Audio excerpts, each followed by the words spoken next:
혹시 제 모델이 되어 주실 수 있나요? 대신 저도 선생님 그림 모델이 되어 드릴게요. 하은이 환하게 웃으며 머리를 한쪽으로 넘기자 귀걸이가 살짝 흔들렸습니다. 그 귀걸이, 아내가 직접 만든 세상에 하나뿐인 작품이었습니다. 심장이 빠르게 뛰기 시작했습니다. 어떻게 이게 여기에 있지? 76세 노인의 평범한 일상이 한순간에 뒤바뀌는 순간이었습니다. 오늘의 사연이 곧 시작됩니다. 여러분의 구독과 좋아요는 큰 힘이 됩니다. 꼭 부탁드립니다. 서울 변두리 한 공원의 오후는 늘 고요했습니다.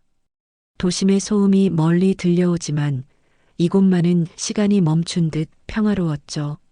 낡은 분수대 옆 녹슨 벤치에는 오늘도 한 노인이 앉아 있었습니다. 이도현, 올해 76살의 은퇴한 화가였습니다. 오늘은 하늘이 좀 맑네요. 도연은 혼잣말을 중얼거리며 손에 든 스케치북을 펼쳤습니다.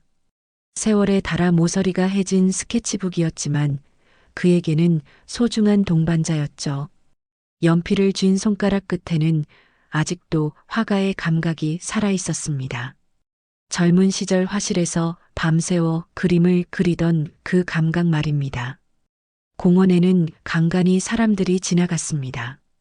강아지를 산책시키는 중년 남성, 유모차를 밀며 걷는 젊은 엄마, 운동복 차림으로 빠르게 걸어가는 할머니까지 모두 각자의 일상을 살아가는 사람들이었죠.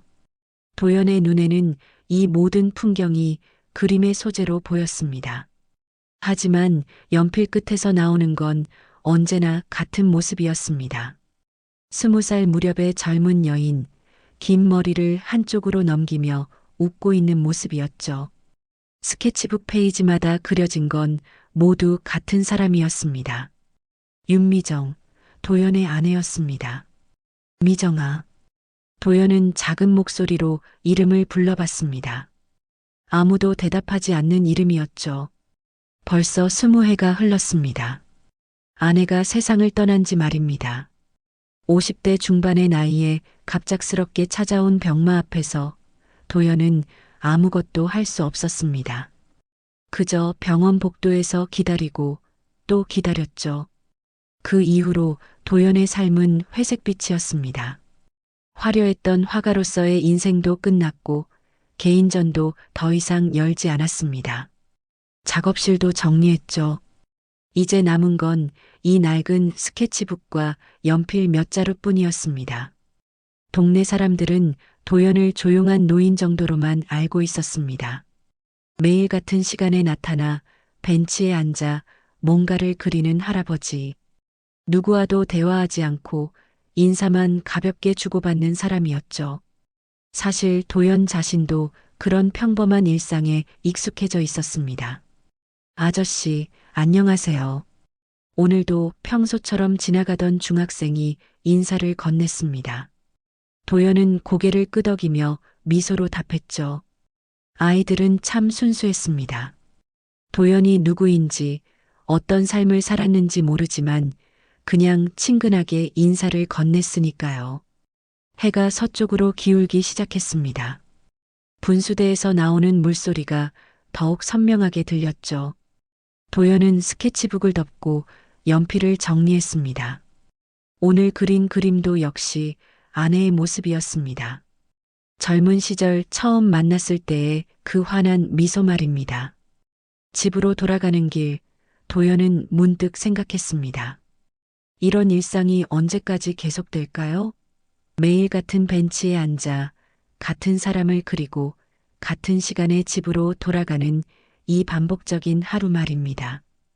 특별할 것도 없고 변화도 없는 이 고요한 오후들이 말이죠.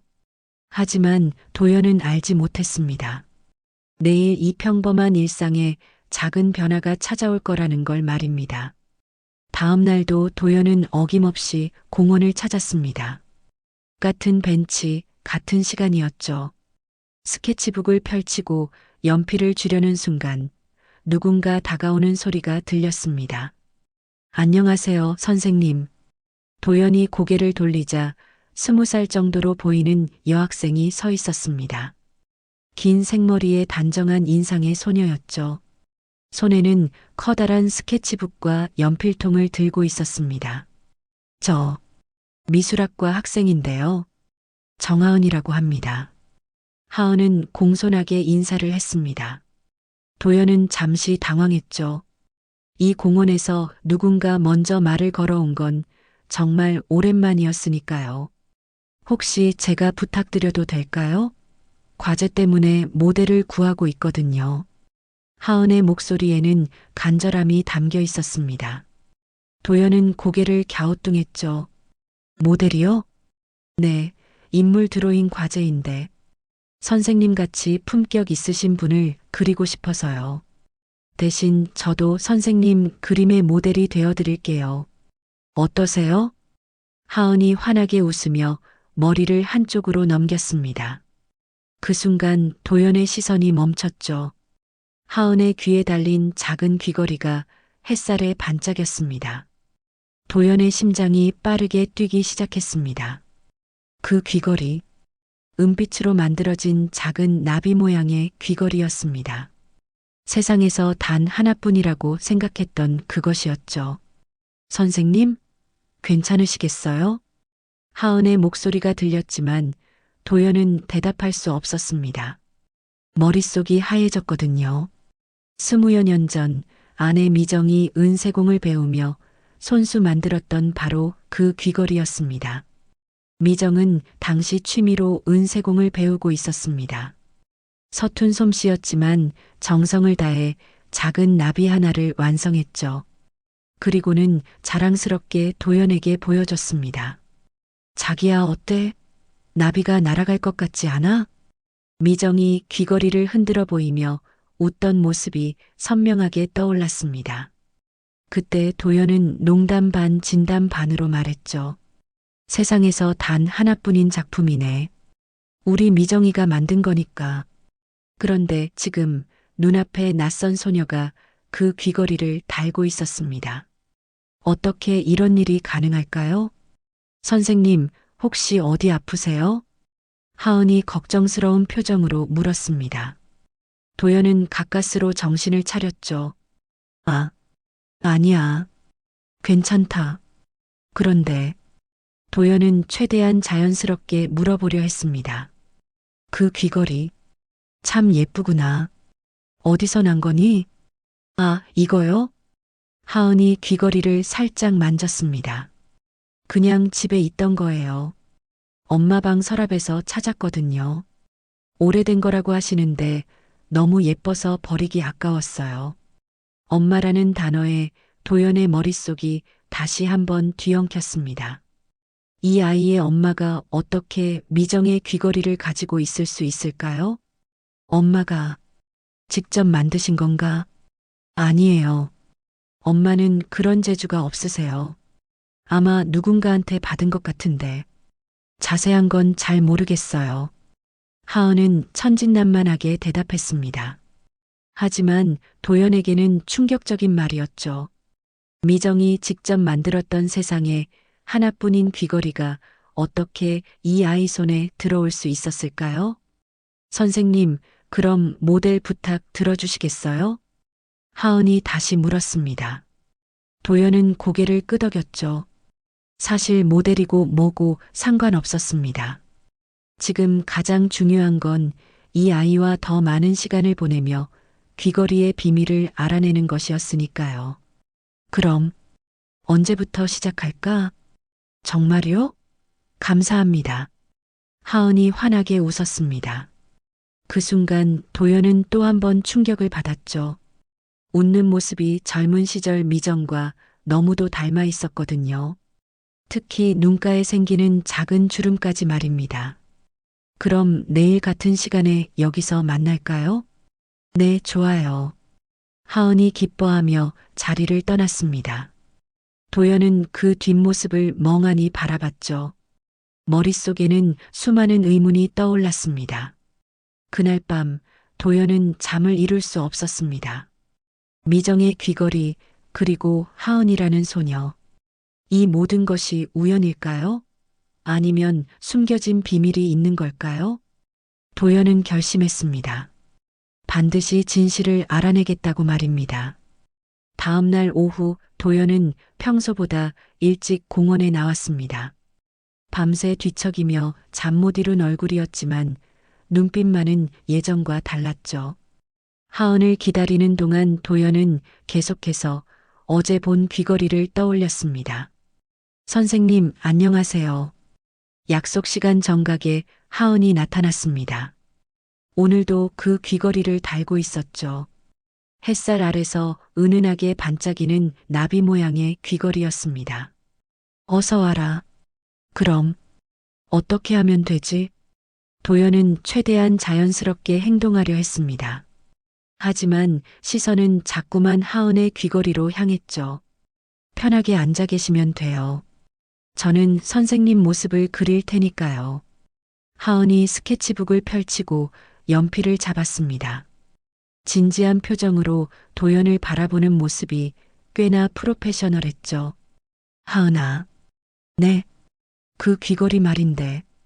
정말 예쁘다. 엄마가 언제부터 가지고 계셨던 거니?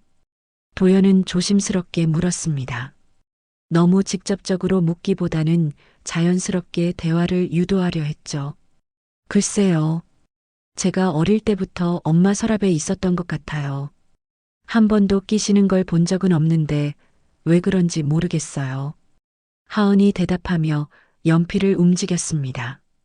도연의 얼굴 윤곽을 그리고 있었죠.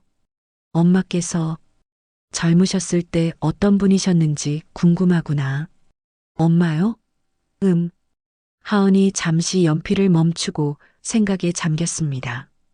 사실 엄마에 대해서는 잘 모르는 게 많아요. 특히 젊었을 때 이야기는 거의 안 해주시거든요. 도연의 가슴이 두근거렸습니다. 뭔가 중요한 단서를 찾을 수 있을 것 같았거든요. 그럼 아버지는 어떤 분이시고? 순간 하은의 손이 멈췄습니다. 표정도 조금 어두워졌죠. 아빠는 제가 태어나기 전에 돌아가셨어요. 엄마랑 결혼도 못하고요. 도연의 심장이 쿵 내려앉았습니다. 설마 하는 생각이 머릿속을 스쳤거든요. 그럼 엄마가 혼자서 너를 키우신 거구나. 네, 할머니 도움도 받으시긴 했지만요. 할머니도 작년에 돌아가셔서 지금은 엄마랑 둘이 살고 있어요. 하은이 다시 그림을 그리기 시작했습니다. 하지만 도연은 그림에 집중할 수 없었죠. 머릿속이 너무 복잡했거든요. 하은아, 혹시 아버지가 어떤 일을 하셨는지 들은 적 있니? 할머니가 살아계실 때 한 번 들었어요. 아빠는 예술가였다고 하시더라고요. 그림 그리는 사람이었다고. 도연의 손이 덜덜 떨리기 시작했습니다. 예술가, 그것도 그림 그리는 사람이라니. 너무나 많은 것들이 맞아떨어지고 있었죠. 선생님, 괜찮으세요? 얼굴이 너무 창백해요. 하은이 걱정스러운 목소리로 물었습니다. 도연은 가까스로 자신을 진정시켰죠. 아니야, 괜찮다. 계속 그려. 네. 그런데 선생님도 화가시죠? 어제 그림 그리시는 걸 봤거든요. 도연이 고개를 끄덕였습니다. 오래전 일이지만. 그랬지.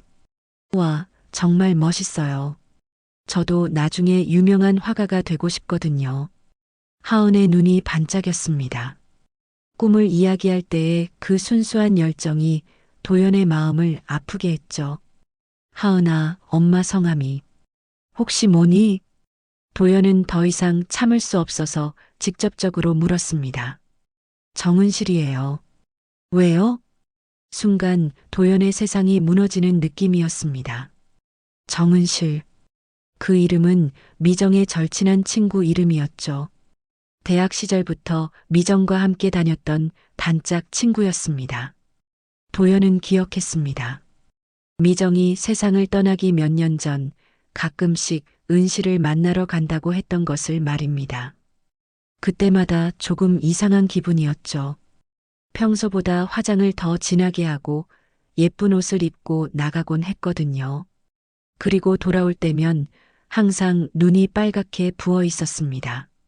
무슨 일이냐고 물어봐도 그냥 옛날 얘기를 해서라며 대수롭지 않게 넘겼죠. 선생님, 정말 괜찮으세요? 하은의 목소리가 멀리서 들려오는 것 같았습니다. 도연은 어지러워서 벤치에 등을 기댔죠. 미안하다, 하은아. 오늘은 여기까지 하자. 네, 벌써요? 아직 다 못 그렸는데. 내일 다시 하자. 도연은 황급히 자리에서 일어났습니다. 더 이상 여기 있으면 안 될 것 같았거든요. 너무나 많은 의문과 추측들이 머릿속을 어지럽혔습니다. 선생님, 천천히 가세요. 뒤에서 하은의 목소리가 들렸지만 도연은 뒤돌아보지 않았습니다.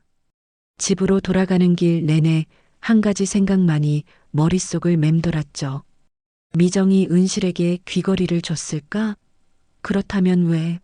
그리고 하은이는 혹시 미정과 무슨 관련이 있는 건 아닐까? 도연은 반드시 진실을 알아내야겠다고 다시 한번 결심했습니다. 아무리 충격적인 진실이라 해도 말입니다. 이틀이 지났습니다. 도연은 그동안 공원에 나가지 못했죠. 머릿속이 너무 복잡해서 아무것도 할 수 없었거든요. 하지만 계속 피할 수만은 없었습니다. 진실을 알아내려면 하은을 다시 만나야 했죠. 공원에 도착했을 때 하은은 이미 벤치에서 기다리고 있었습니다. 걱정스러운 표정이었죠. 선생님, 어디 아프신 건 아니죠? 이틀 동안 안 오셔서 걱정했어요. 하은의 순수한 걱정이 도연의 마음을 더욱 무겁게 했습니다. 이 아이는 아무것도 모르고 있었거든요. 미안하다. 몸이 좀 안 좋았어. 다행이에요. 그럼 오늘은 제가 선생님 모델이 되어 드릴게요. 약속했잖아요. 하은이 환하게 웃으며 포즈를 잡았습니다. 도연은 스케치북을 펼치고 연필을 잡았죠. 하지만 그림을 그리는 것보다 더 중요한 일이 있었습니다. 하은아, 모델 서기 전에 좀 더 이야기를 나눠볼까? 네, 좋아요. 뭐든지 물어보세요. 하은이 벤치에 다시 앉으며 대답했습니다. 오늘도 그 귀걸이를 달고 있었죠. 지난번에 아버지가 예술가였다고 했는데 혹시 이름을 알고 있니? 도연은 조심스럽게 물었습니다. 하은이 잠시 생각에 잠겼죠. 할머니가 한번 말씀해 주신 적이 있어요. 성은 이 씨였다고 하시더라고요. 근데 이름은 정확히 기억이 안 나요.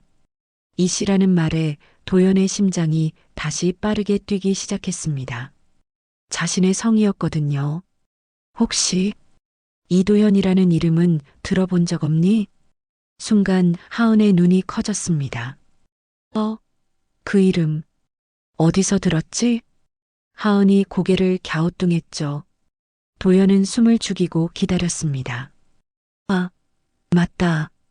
할머니가 돌아가시기 전에 중얼거리셨던 이름이에요. 가끔 혼잣말로 도연이가 하시곤 했거든요. 도연의 손이 덜덜 떨렸습니다. 이제 의심의 여지가 없었죠. 하은의 아버지는 자신이었습니다. 선생님, 혹시 그 사람을 아세요? 이도현이라는 분을요? 하은이 순진하게 물었습니다. 도연은 대답할 수 없었죠. 어떻게 말해야 할지 모르겠거든요. 잘 모르겠구나. 도연은 거짓말을 했습니다. 아직은 진실을 말할 때가 아니었거든요. 그런데 하은아, 엄마는 아버지에 대해서 뭐라고 하시니? 엄마는 아빠 얘기만 나오면 표정이 어두워져요. 그래서 잘 안 물어보거든요.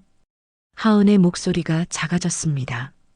한 번은 제가 아빠가 궁금하다고 했더니 엄마가 울면서 말씀하시더라고요.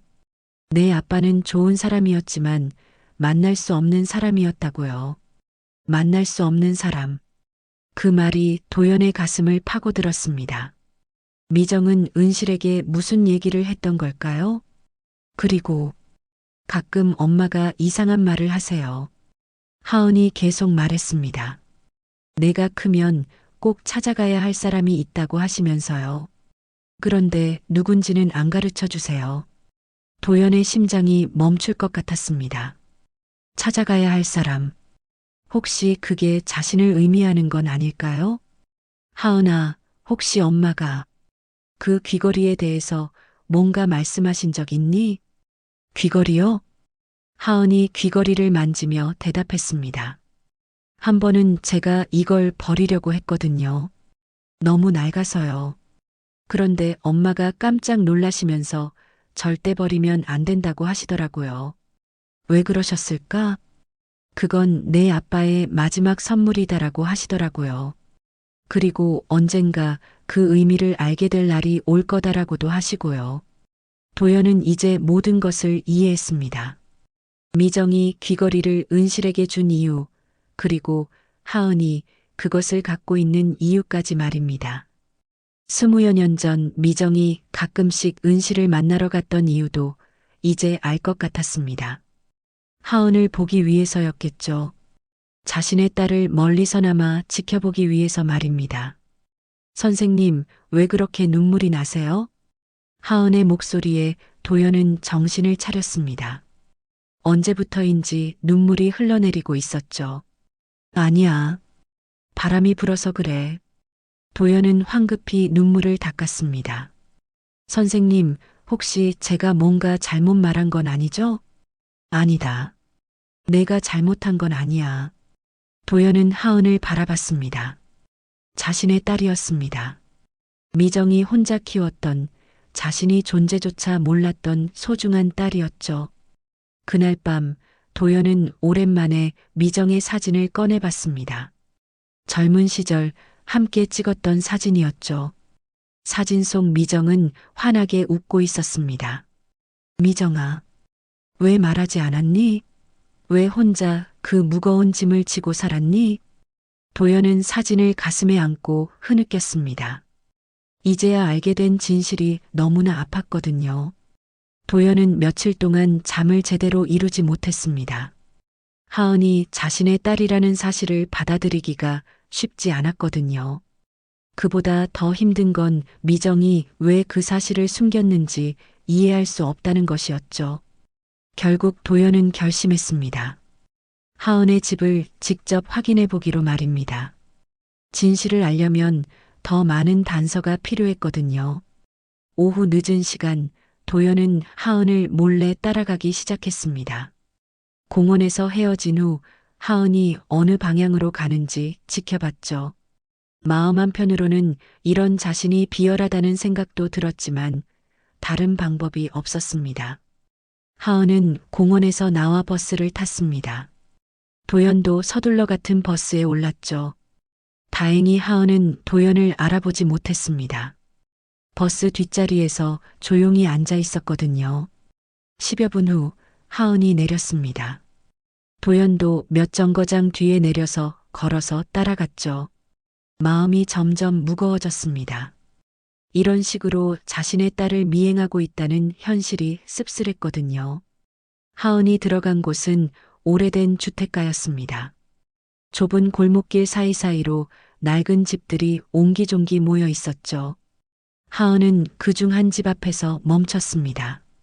도연은 멀리서 그 집을 바라봤습니다.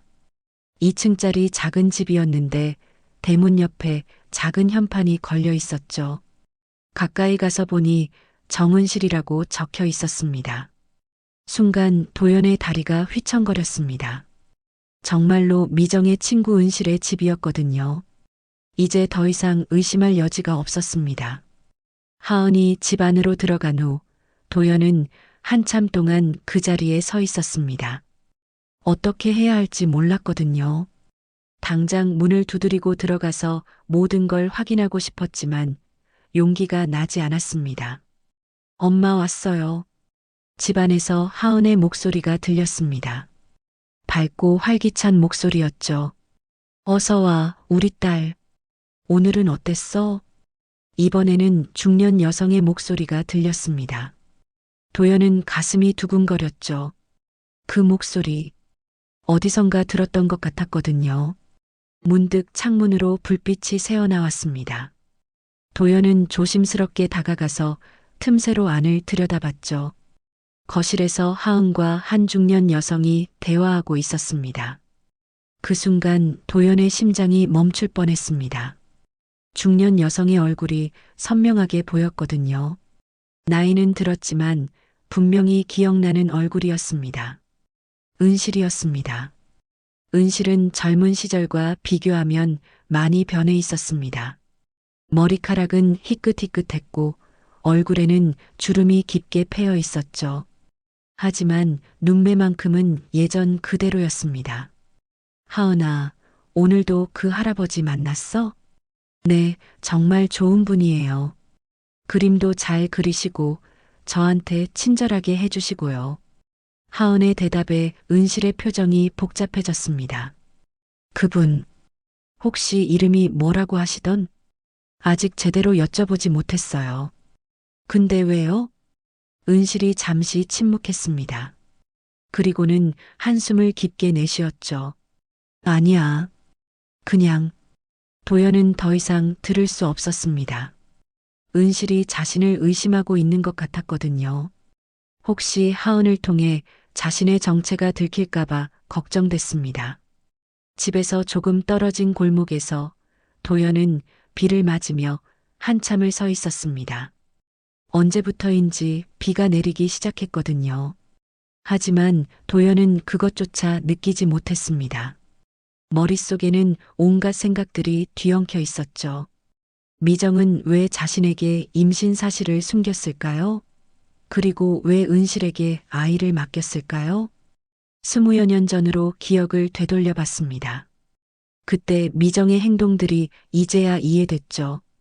가끔씩 이상하게 피곤해하던 모습, 입덧인 줄 모르고 몸살이라고 생각했던 그 증상들 말입니다.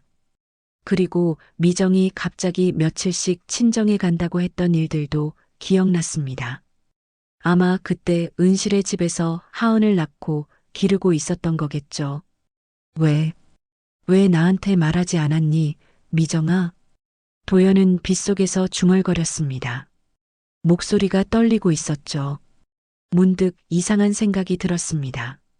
미정이 자신과 결혼하기 전에 다른 남자와 사귀었던 걸까요?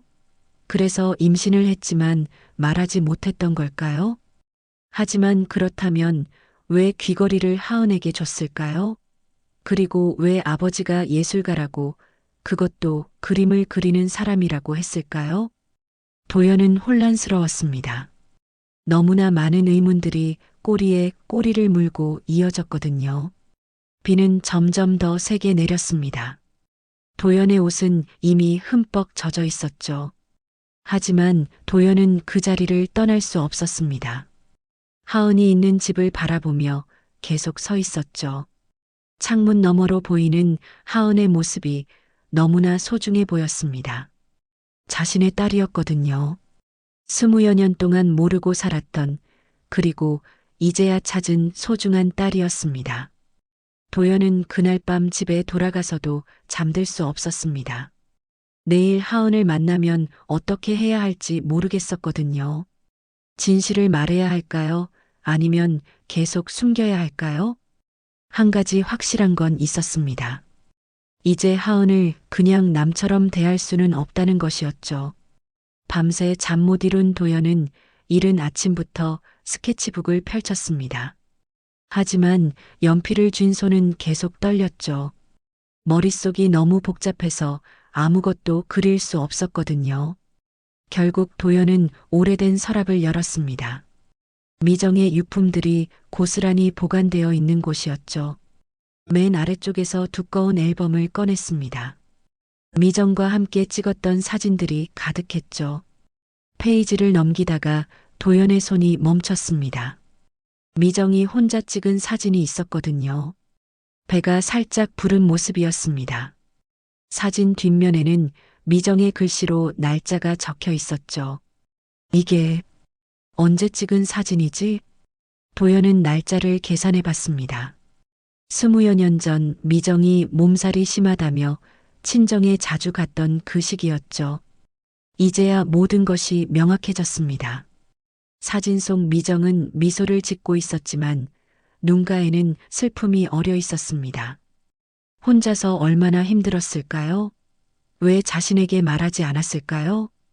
공원에 나가기 전 도연은 오랫동안 거울을 바라봤습니다. 하은을 만나면 어떻게 행동해야 할지 모르겠었거든요. 진실을 알고 나니 예전처럼 자연스럽게 대할 자신이 없었습니다. 선생님, 벤치에 앉자마자 하은의 목소리가 들렸습니다. 오늘도 그 귀걸이를 달고 있었죠. 이제는 그 귀걸이가 자신과 하은을 연결하는 유일한 고리라는 걸 알았습니다. 어서 와라. 도연은 최대한 평상시처럼 인사했습니다. 하지만 목소리가 떨렸죠. 선생님, 어제 비 많이 맞으셨죠? 감기 걸리지 않으셨어요? 하은의 걱정 어린 말에 도연은 깜짝 놀랐습니다. 어떻게 알았니? 어제 집 근처에서 선생님 같은 분을 봤거든요. 비를 맞고 서 계시길래 혹시 선생님이신가 싶었어요. 도연의 얼굴이 빨갛게 달아올랐습니다. 들켰다는 생각에 당황했거든요. 아, 그냥 지나가다가 괜찮아요. 저도 가끔 산책하다가 이상한 곳에 서 있을 때가 있어요. 하은이 환하게 웃으며 이해한다는 듯이 말했습니다. 순수한 미소였죠. 하은아, 혹시 엄마가 예전에 미정이라는 친구 있다고 말씀하신 적 있니? 도연은 조심스럽게 물었습니다.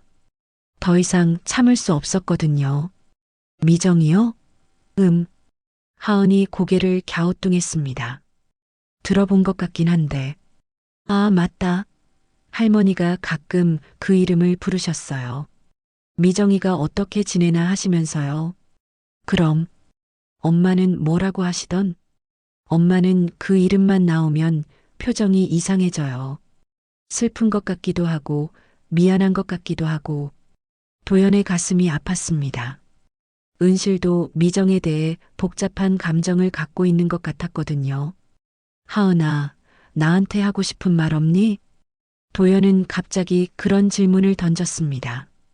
혹시 하은도 뭔가 눈치챈 게 있을까 싶어서였죠. 하고 싶은 말이요?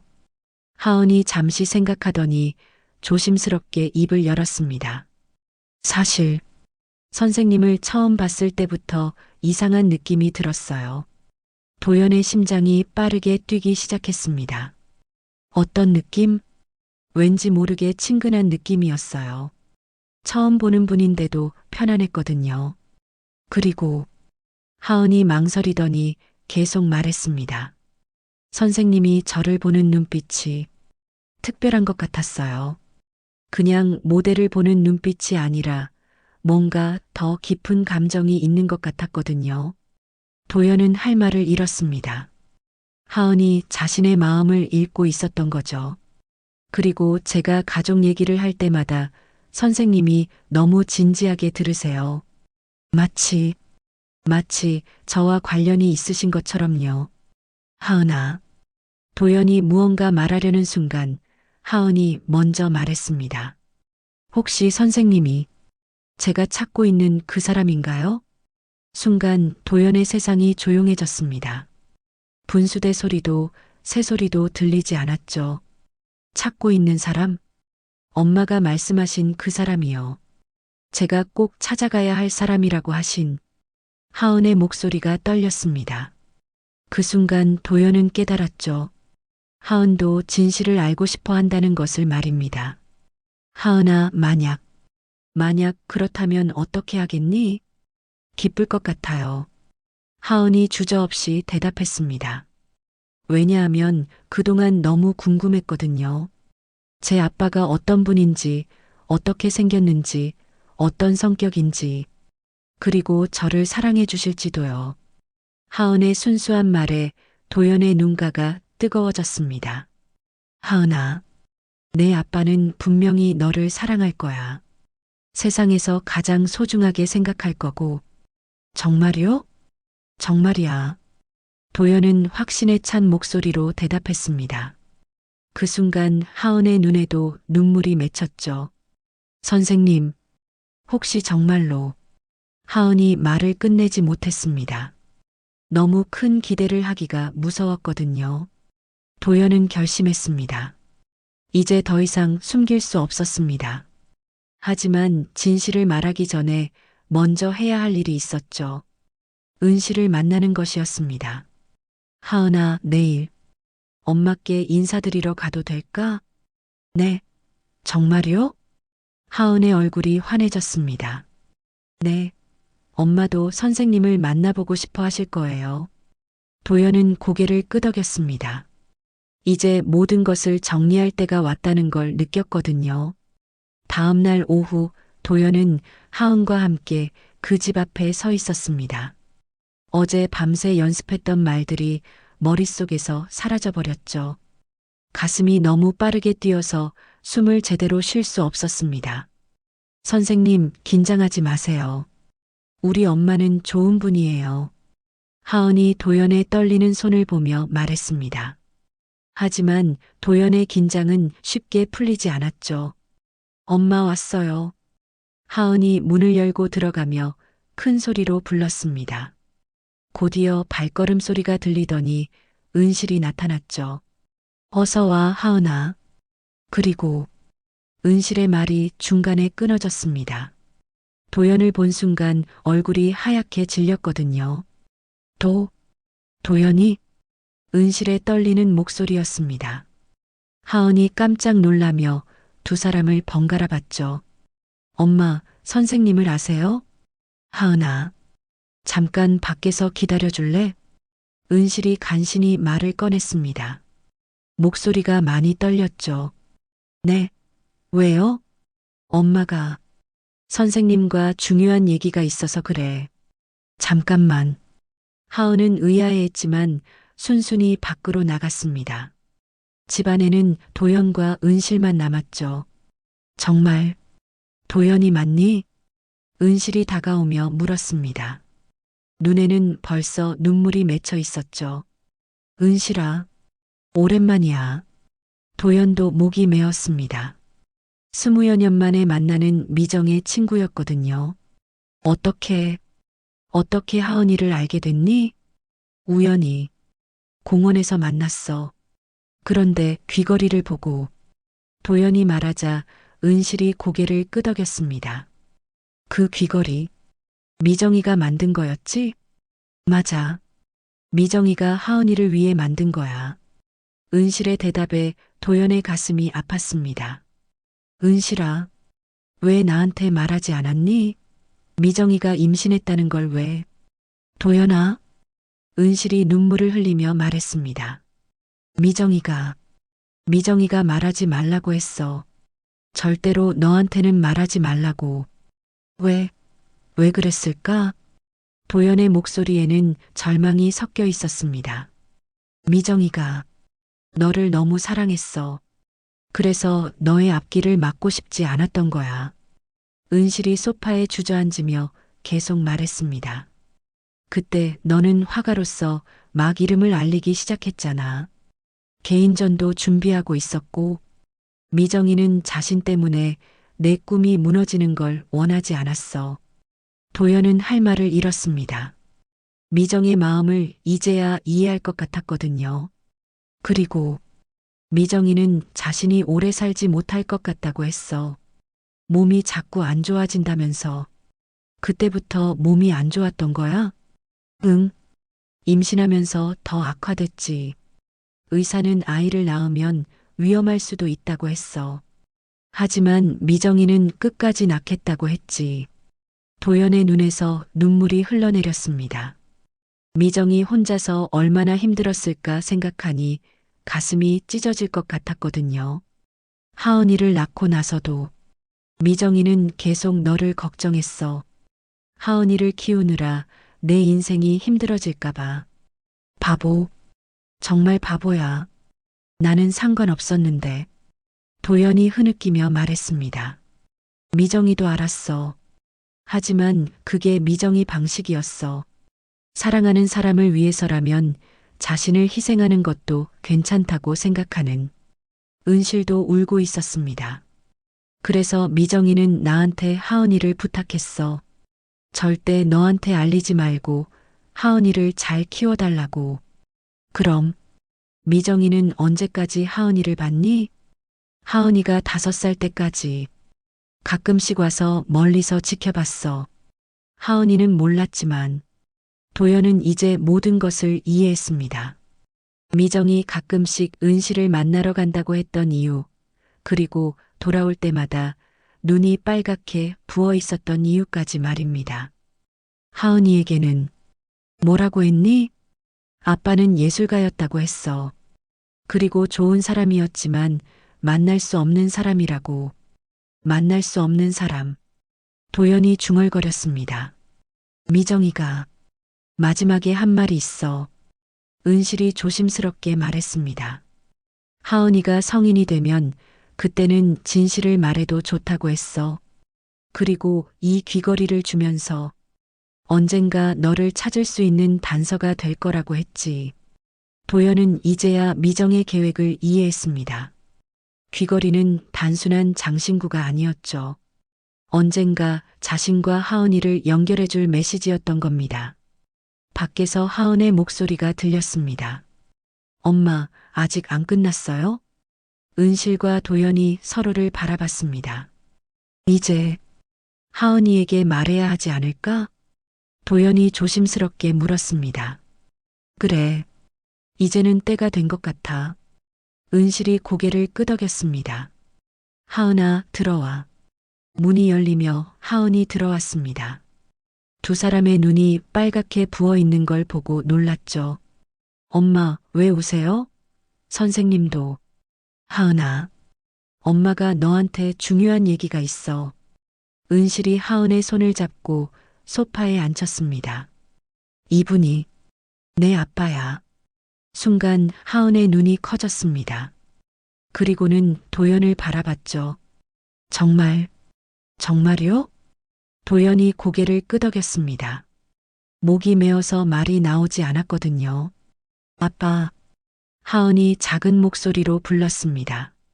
그 한마디에 도연의 마음이 터질 것 같았죠. 한 달이 흘렸습니다. 공원의 분수대 옆 벤치는 이제 더 이상 외로운 곳이 아니었죠. 도연과 하은이 나란히 앉아 함께 그림을 그리고 있었습니다. 아빠, 오늘은 제가 아빠를 그려볼게요. 하은이 스케치북을 새로 펼치며 말했습니다. 처음 아빠라고 불렀을 때의 어색함은 이제 완전히 사라졌죠. 그래, 우리 딸. 아빠가 가만히 있을게. 도연도 이제 자연스럽게 우리 딸이라고 부를 수 있었습니다. 20여 년간 비어있던 그 자리가 채워진 기분이었죠. 하은은 진지한 표정으로 도연을 바라보며 연필을 움직였습니다. 선 하나하나를 정성스럽게 그어나갔죠. 그 모습이 젊은 시절 미정과 너무나 닮아 있었습니다. 하은아, 엄마. 은실 엄마는 어떠시니? 처음엔 많이 우셨어요. 그동안 비밀을 지키느라 힘드셨나 봐요. 하은이 그림을 그리면서 대답했습니다. 하지만 이제는 많이 밝아지셨어요. 아빠를 찾았다고 정말 기뻐하시거든요. 도연의 마음이 따뜻해졌습니다. 은실에게도 고마웠거든요. 20여 년 동안 하은을 친딸처럼 키워준 것 말입니다. 그런데 아빠, 진짜 엄마 얘기 좀 더 해주세요. 하은이 조심스럽게 말했습니다. 미정에 대한 이야기를 들을 때마다 눈이 반짝였죠. 엄마는 정말 예쁜 사람이었어. 내가 웃을 때와 똑같이 웃었지. 도연이 하은의 얼굴을 바라보며 말했습니다. 그리고 너처럼 그림 그리는 걸 좋아했어. 솜씨는 서툴렀지만 정성만큼은 누구보다 대단했지. 그 귀걸이도 그때 만드신 거죠? 하은이 귀걸이를 살짝 만지며 물었습니다. 맞아. 엄마가 너를 위해서 만든 거야. 언젠가 아빠를 찾을 수 있도록 남겨둔 메시지였어. 도연의 목소리가 잠시 떨렸습니다. 미정의 마지막 사랑이 이렇게 기적을 만들어낸 거였죠. 엄마가 저를 많이 사랑하셨을까요? 세상에서 가장 사랑했을 거야. 내가 태어날 때까지 얼마나 기다렸는지 몰라. 도연이 확신에 찬 목소리로 대답했습니다.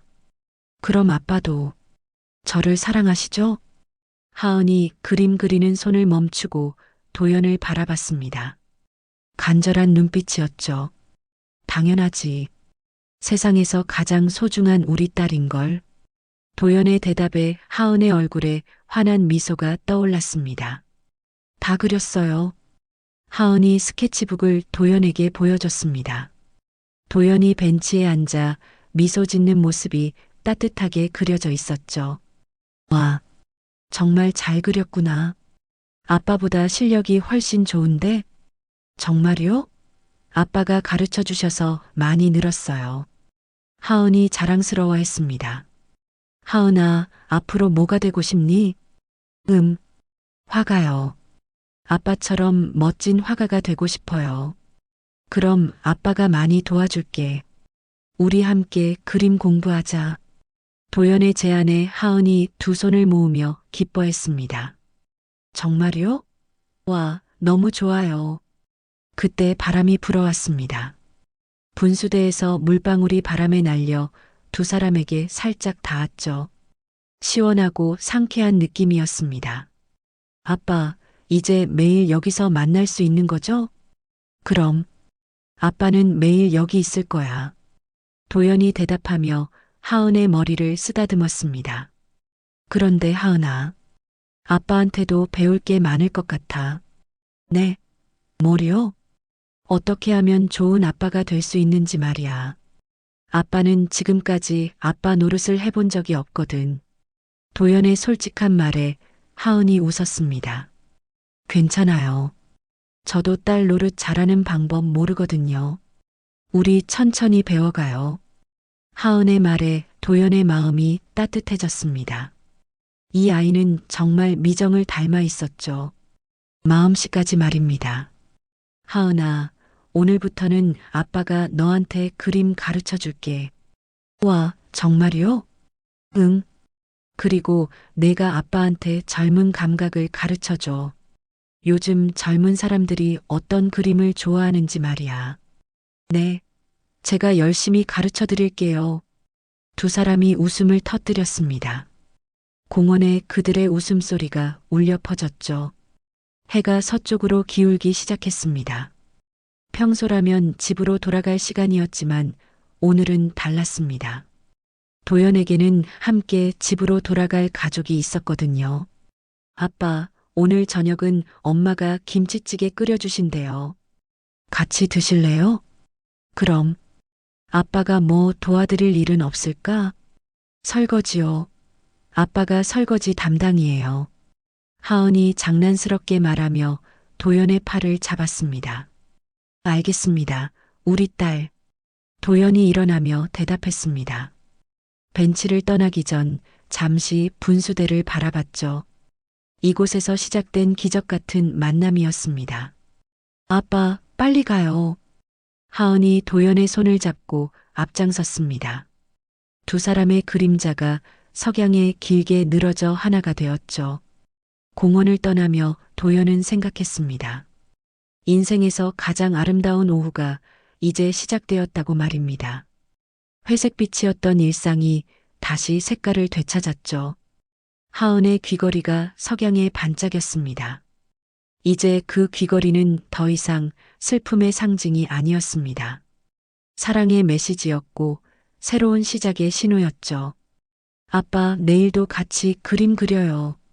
그럼 우리 딸, 내일도 모레도 계속. 두 사람은 손을 잡고 집으로 향했습니다. 드디어 완성된 가족의 모습이었죠.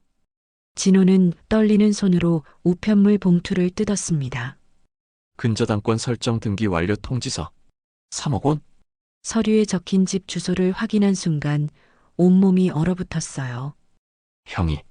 형이 아버지 집을 담보로 잡았다고? 병실 문이 열리며 철호가 들어서자 진호의 눈에는 분노와 배신감이 가득했습니다. 이제 사연이 시작됩니다. 여러분의 구독과 좋아요는 무료지만 채널을 운영하는데 큰 힘이 됩니다. 경남 마산의 오래된 한옥, 그 마당에 가을 바람이 스며듭니다. 단풍잎 몇 장이 바람에 실려 떨어지고 처마 끝에서 바람소리가 은은하게 울려 퍼지죠. 이 집의 주인인 76세 박동수는 병실이 아닌 자신의 방에서 요양 중입니다.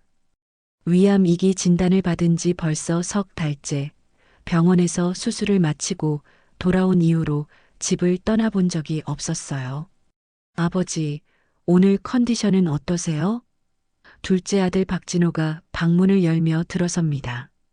38세인 진호는 매일 이른 아침이면 이렇게 아버지 안부를 묻고 오후에는 시장 일을 마치고 돌아가 저녁을 함께 드시죠. 아버지의 병간호와 생계를 동시에 책임지고 있는 셈입니다. 괜찮다, 괜찮아. 내가 매일 이렇게 오가느라 고생이구나.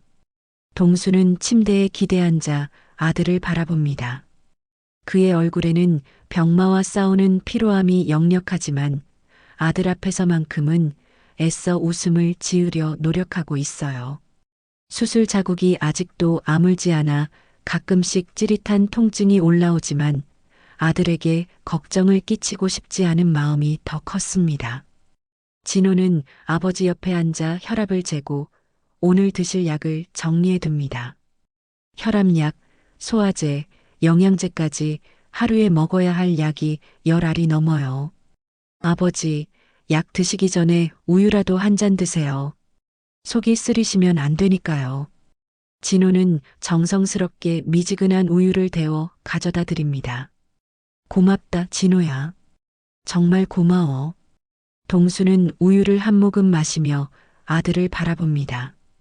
이 아이가 어느새 이렇게 자신을 돌봐주는 어른이 되었구나 싶어 마음이 뭉클해져요. 하지만 동시에 미안한 마음도 큽니다. 38세면 결혼해서 자신의 가정을 꾸려야 할 나이인데 아버지 병간호 때문에 그런 기회들을 놓치고 있는 건 아닌지 걱정스럽거든요. 형한테 연락은 해보셨어요? 요즘 통 소식이 없네요. 장남 박철호 이야기가 나오자 동수의 표정이 살짝 어두워집니다. 46세인 철호는 서울에서 사업을 한다며 1년에 몇 번 보이지 않거든요.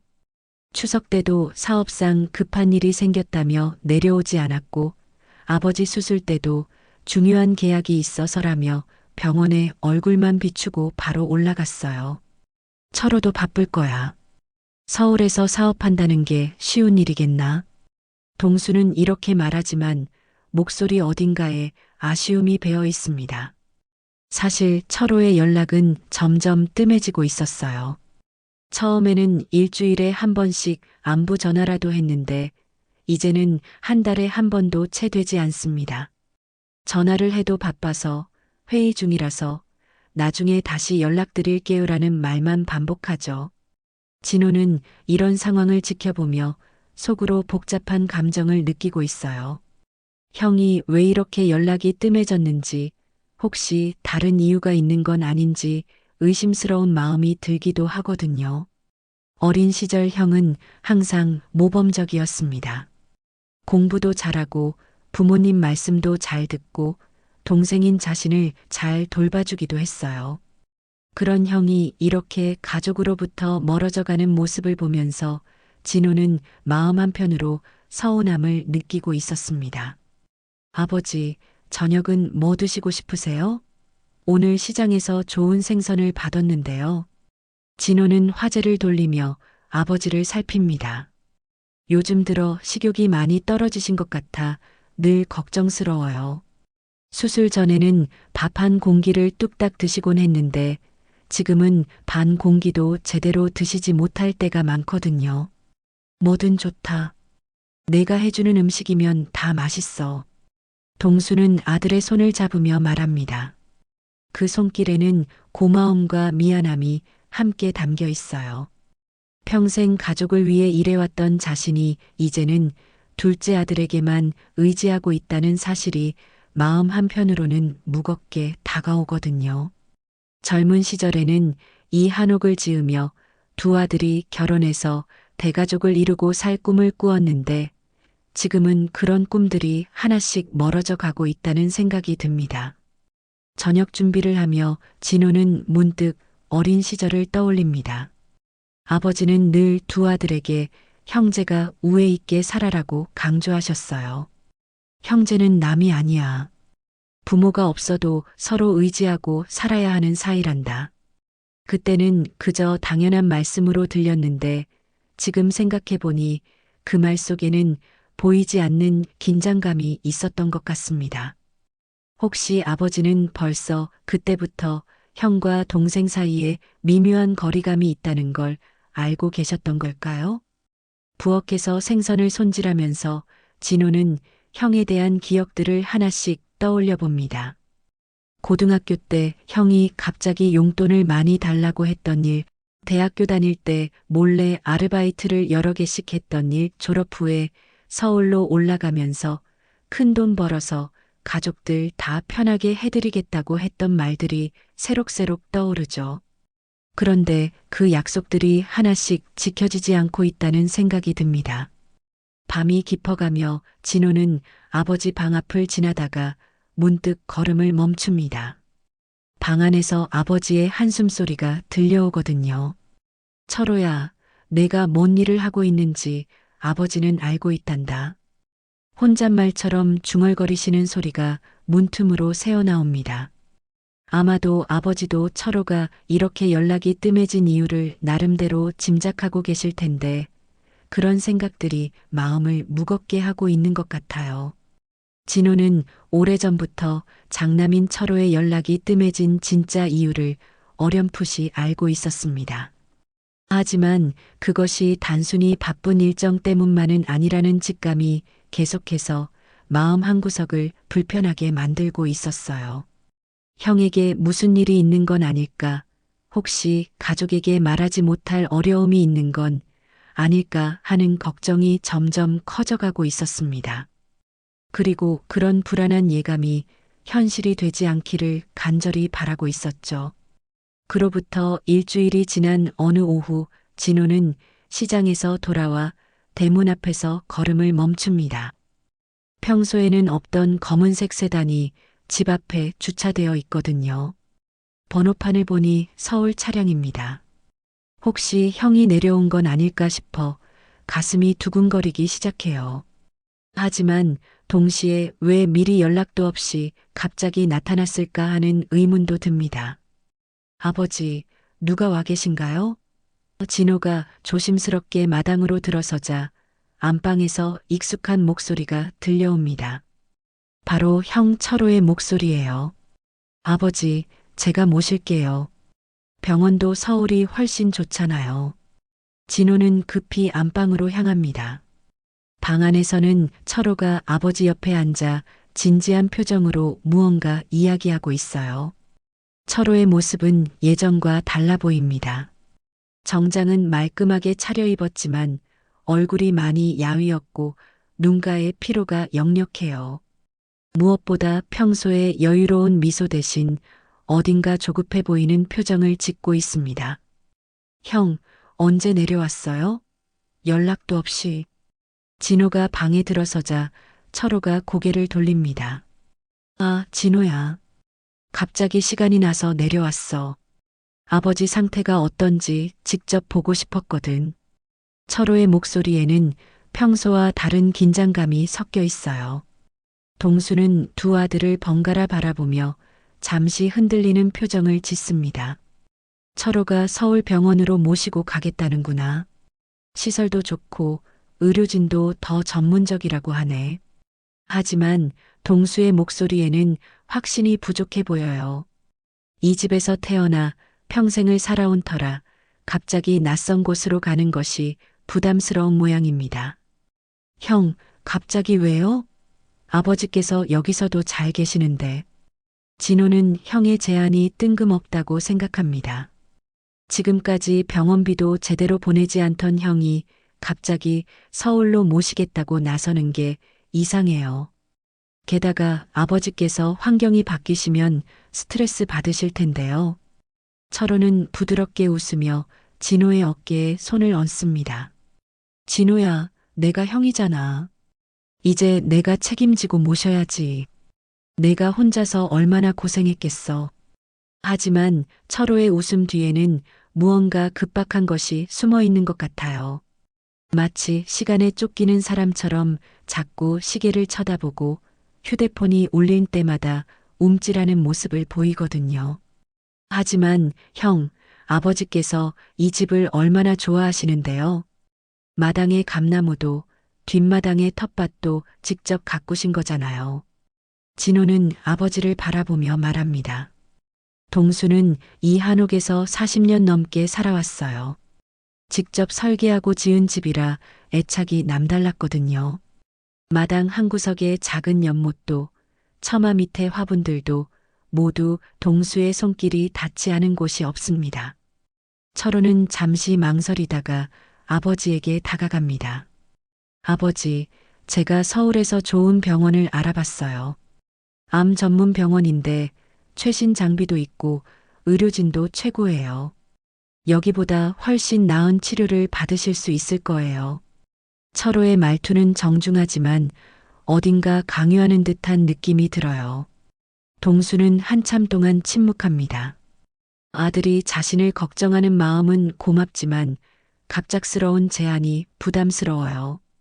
철호야, 고맙기는 한데 갑자기 환경이 바뀌면 몸이 적응하기 힘들 것 같구나. 동수의 목소리에는 망설임이 가득합니다. 아버지, 걱정하지 마세요. 제가 모든 걸 준비해뒀어요. 철호는 가방에서 서류 몇 장을 꺼냅니다. 병원 예약도 이미 잡아뒀고 입원실도 준비됐어요. VIP 병실이라 시설도 좋고 조용해요. 하지만 철호가 꺼낸 서류들 사이에는 병원 관련 서류 외에도 다른 문서들이 섞여 있는 것 같아요. 진호는 그 중 하나가 부동산 관련 서류처럼 보인다고 생각했지만 확실하지는 않습니다. 며칠 동안 철호는 계속해서 아버지를 설득합니다. 아버지, 시간이 중요해요. 빨리 좋은 치료를 받으셔야 해요. 철호의 목소리에는 평소에 없던 절박함이 묻어나요. 진호는 형의 이런 모습이 낯설고 불안합니다. 형이 정말 아버지를 위해서 하는 일인지 아니면 다른 목적이 있는 건 아닌지 의심스러워지기 시작해요. 형, 그런데 서울 병원비는 얼마나 들어요? 여기 병원도 만만치 않은데. 진호가 현실적인 문제를 제기하자 철호는 손을 흔들며 대답합니다. 그런 건 걱정하지 마. 내가 다 알아서 할 거야.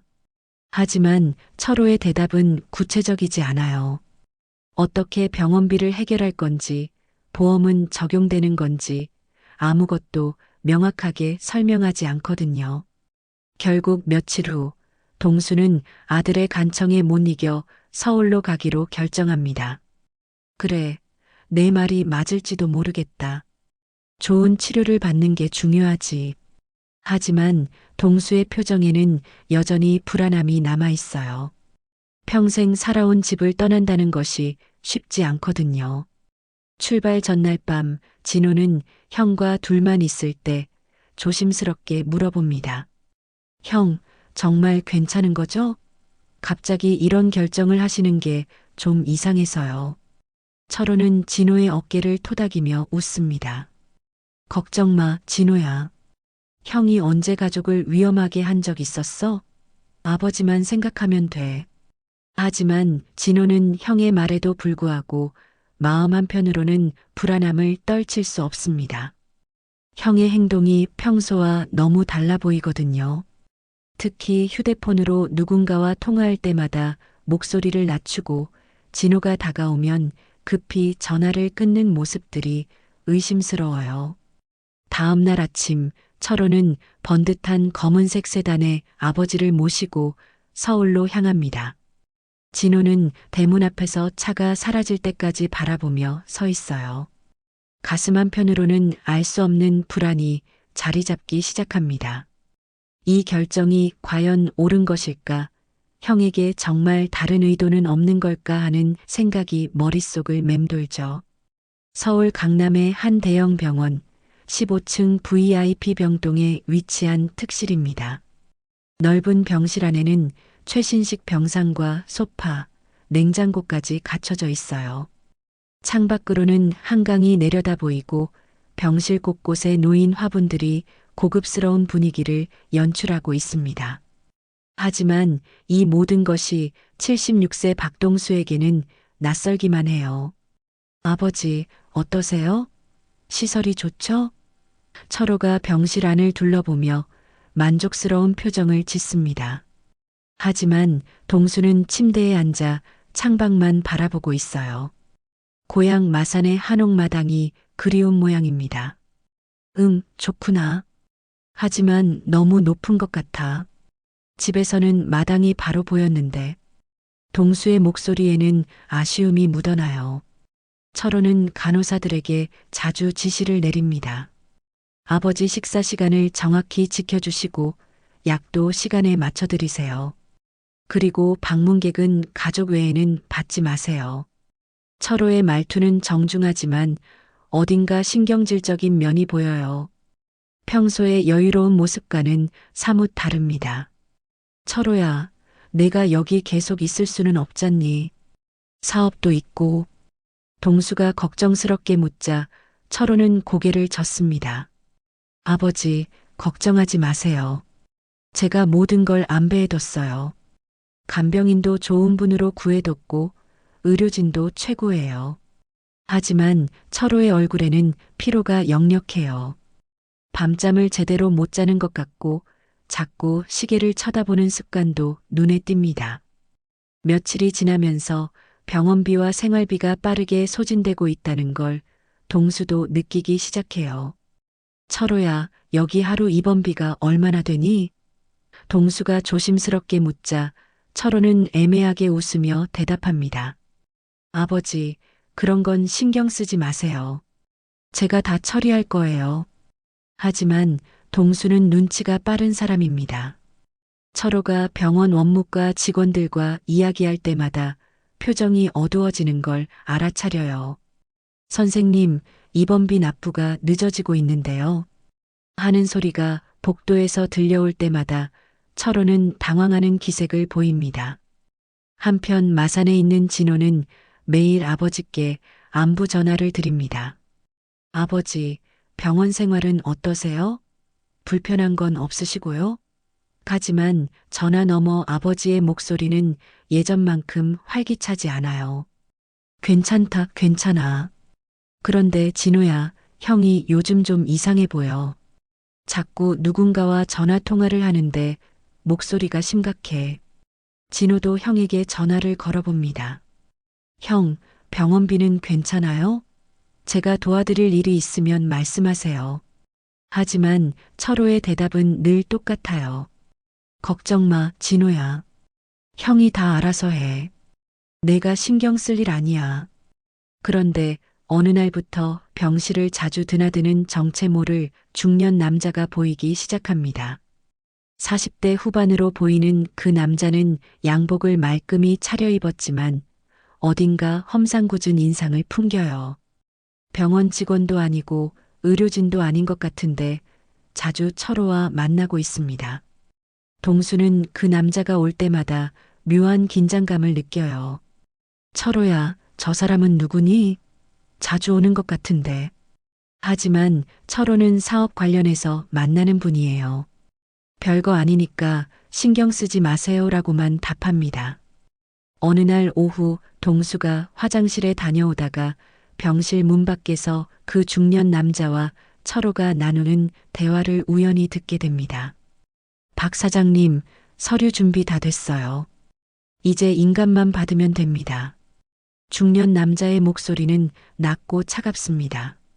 조금만 더 시간을 주세요. 아버지께서 아직 몸이 많이 안 좋으셔서. 철호의 목소리에는 당황스러움이 배어 있어요. 시간이 별로 없어요. 이미 늦어지고 있다고요. 빨리 처리하시는 게 좋을 거예요. 중년 남자의 말투는 은근히 협박조입니다. 동수는 그 대화를 들으며 가슴이 철렁합니다. 인감이 필요한 서류라니 대체 무슨 일일까요? 아들이 자신 몰래 무언가를 진행하고 있다는 느낌이 들어요. 하지만 직접 묻기에는 너무 충격적인 내용일 것 같아 망설여집니다. 그날 밤 동수는 잠을 이루지 못합니다. 철호가 무슨 일을 하고 있는 건지, 왜 그런 사람들과 만나고 있는 건지 걱정이 앞서요. 병실 복도를 거닐다가 간호사실 앞을 지나는데 간호사들이 하는 이야기가 귓가에 들려옵니다. 15층 특실 환자분, 입원비 체납이 계속되고 있어요.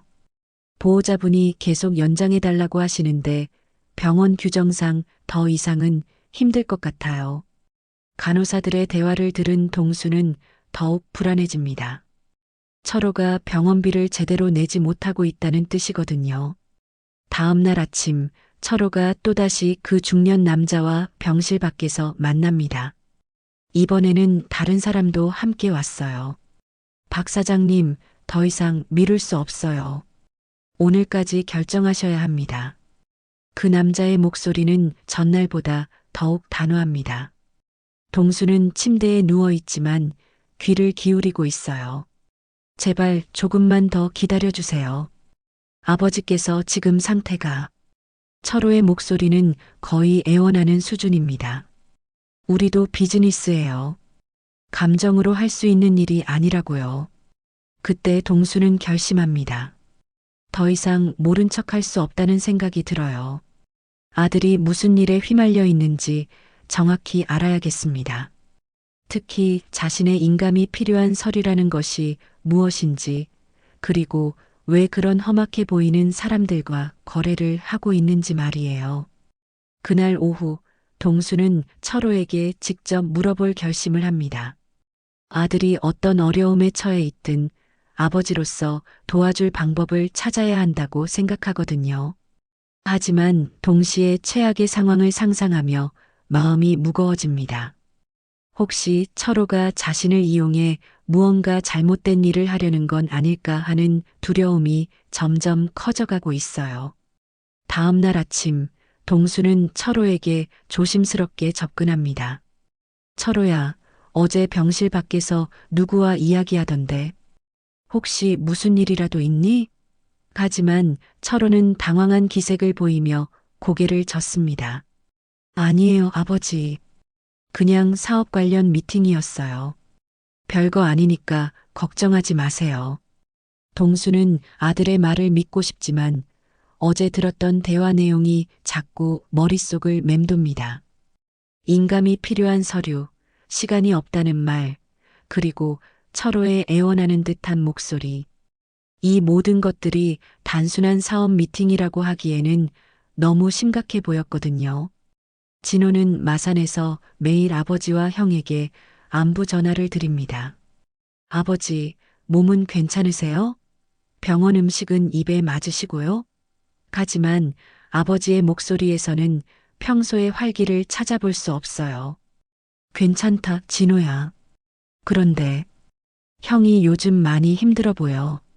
뭔가 고민이 있는 것 같은데 말을 안 해주니 답답하구나. 형한테 직접 물어보셨어요? 진호가 묻자 동수는 한숨을 쉽니다. 물어봐도 별거 아니라고만 하네. 하지만 아버지 눈에는 다 보여. 뭔가 큰일이 생긴 것 같아. 동수의 걱정스러운 목소리를 들으며 진호도 불안해지기 시작해요.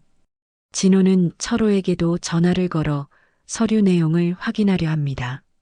형, 요즘 사업이 어떻게 돼가고 있어요? 혹시 도움이 필요한 일이 있으면 말씀해 주세요.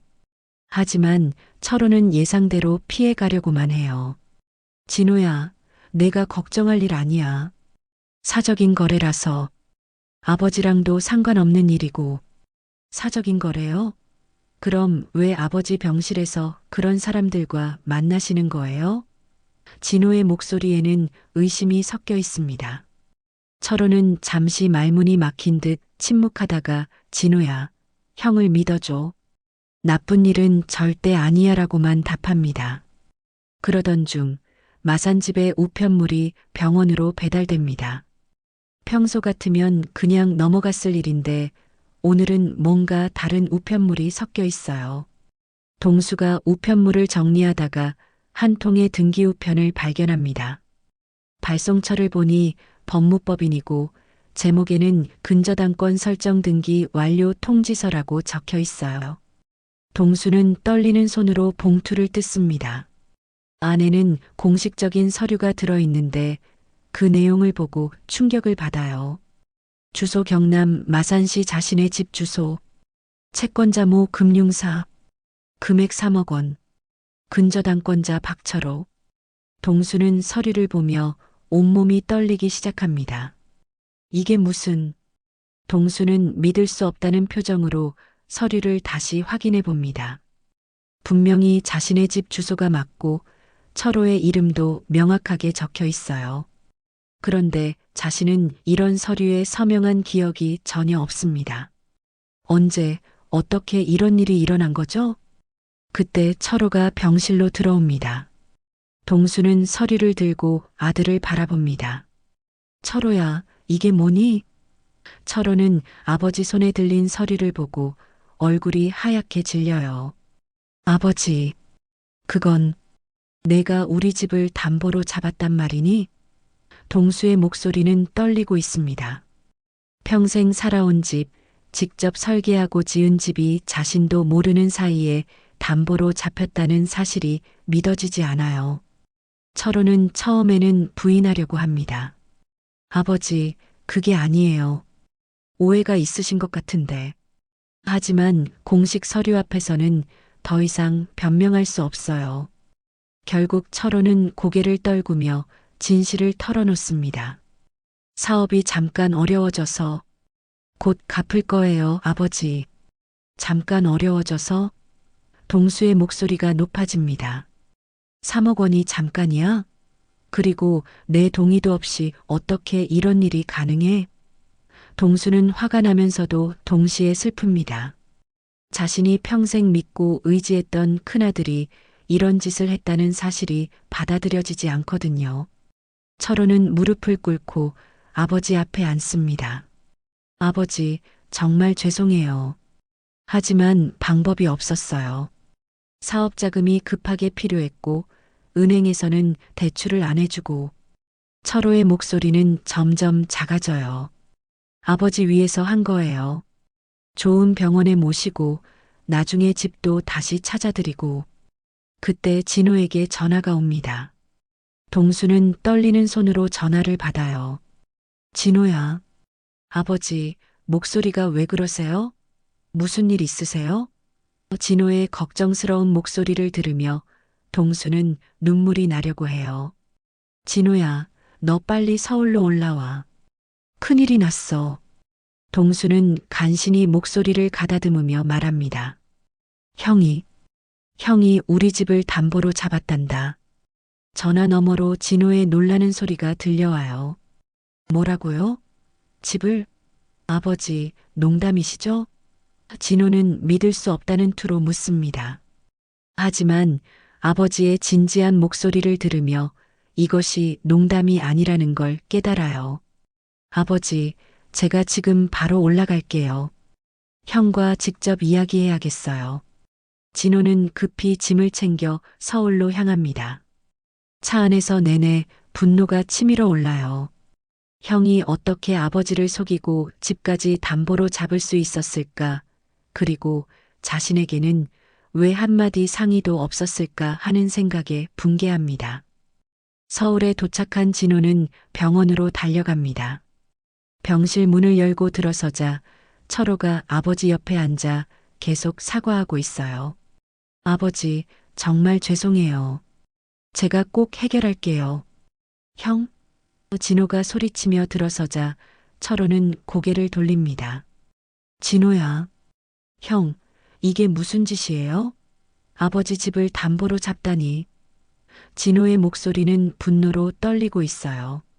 진호는 철호를 붙잡고 따집니다. 형, 아버지께 효도한다면서 이런 짓을 했어요? 3억 원이면 집값이랑 맞먹는 돈인데 만약 못 갚으면 어떻게 하려고 했어요? 철호는 대답하지 못하고 고개만 떨구고 있어요. 이건 효도가 아니라 사기야. 진호의 외침이 병실 전체에 울려 퍼집니다. 복도를 지나던 간병인들과 의료진들도 무슨 일인가 싶어 쳐다봐요. 동수는 두 아들의 다툼을 보며 가슴이 찢어질 것 같습니다. 평생 우애 있게 살라고 말해왔는데 이런 일로 형제가 원수가 되는 모습을 보니 너무 슬퍼요. 병실 안의 공기가 무겁게 가라앉습니다. 진호의 외침 소리를 듣고 동수는 침대에서 일어나 병실 밖으로 나옵니다. 76세의 노인이 이렇게 큰 충격을 받은 상태에서 일어서는 모습을 보니 철호와 진호 모두 깜짝 놀라요. 아버지, 안 되세요. 다시 누우세요. 진호가 급히 아버지를 부축하려 하지만 동수는 고개를 젓습니다. 아니다. 이 일은 내가 직접 해결해야 해. 동수의 목소리에는 분노와 실망이 섞여 있어요. 평생 믿어왔던 큰아들이 자신을 이렇게 배신했다는 사실이 받아들여지지 않습니다. 철호야, 내가 무슨 짓을 한 거냐? 철호는 아버지의 엄한 목소리를 듣고 더욱 위축됩니다. 아버지, 정말 죄송해요. 하지만 이렇게 할 수밖에 없었어요. 철호의 목소리는 떨리고 있어요. 사업이 완전히 망해버렸어요. 빚쟁이들이 매일 찾아와서 협박하고, 그래서 아버지를 속인 거야? 진호가 분노에 찬 목소리로 끼어듭니다. 형, 이건 배신이야. 아버지께서 얼마나 형을 믿고 계셨는데. 진호는 참았던 감정이 터져 나오는 걸 느껴요. 형에 대한 실망감과 아버지에 대한 안타까움이 뒤섞여 있습니다. 철호는 눈을 피하며 변명을 늘어놓습니다. 아버지 위해서 한 거예요.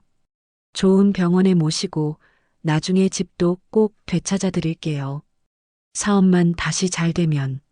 하지만 철호의 말은 공허하게 들릴 뿐이에요.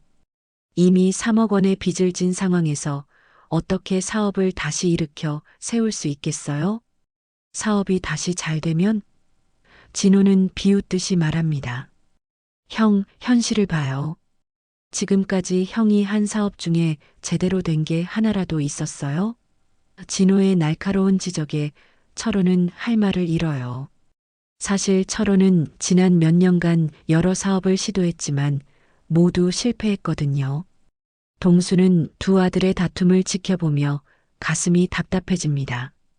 그만해라, 둘 다.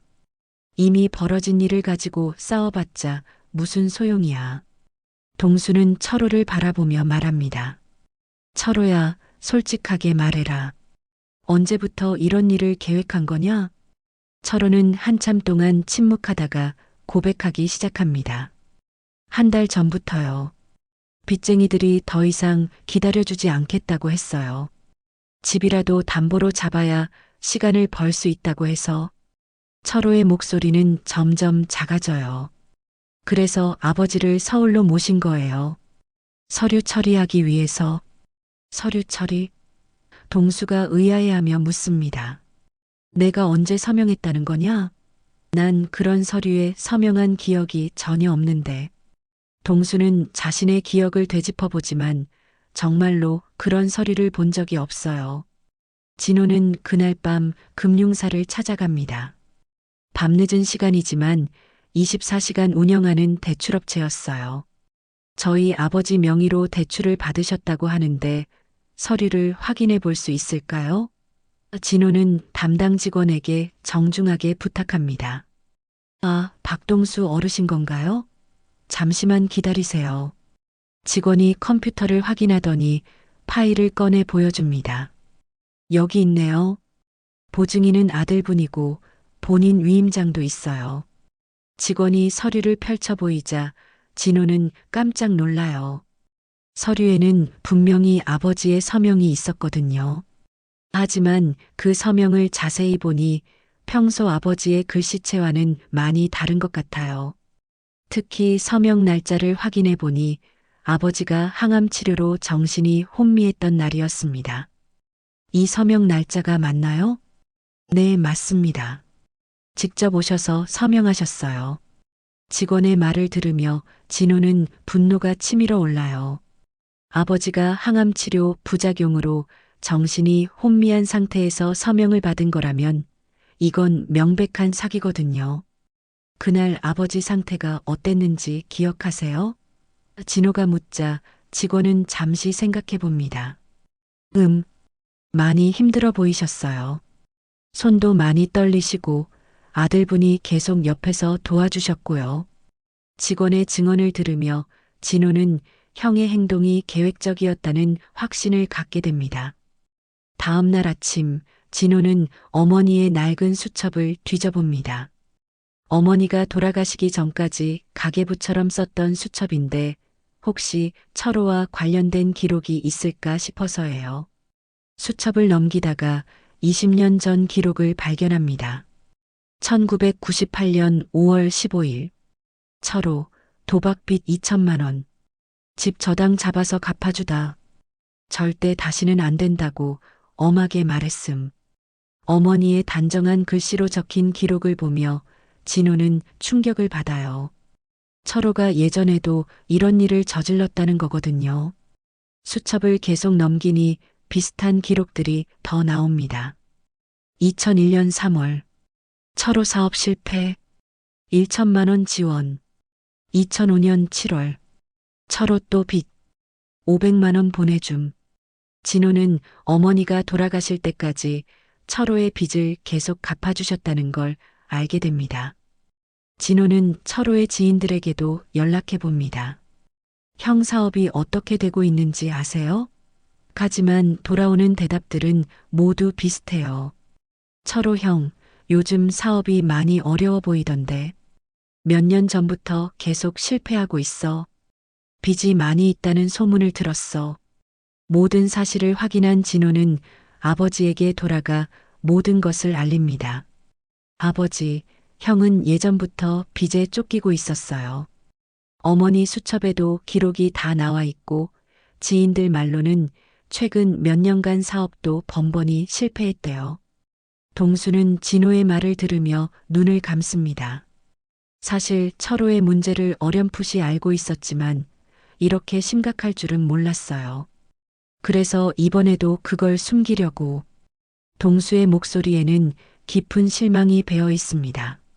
아버지, 형은 아버지가 항암 치료로 정신이 혼미할 때 서명을 받았어요. 이건 명백한 사기죠. 진호는 분노를 참지 못하고 말합니다. 아버지를 이용해서 이런 짓을 하다니. 동수는 한참 동안 침묵하다가 힘겹게 입을 뗍니다. 내가 만든 집인데 내 손으로 지켜야지. 동수의 목소리에는 결의가 담겨 있어요. 아무리 아들이라고 해도 이런 식으로 가족을 속이고 집을 담보로 잡는 건 용서할 수 없다는 마음입니다.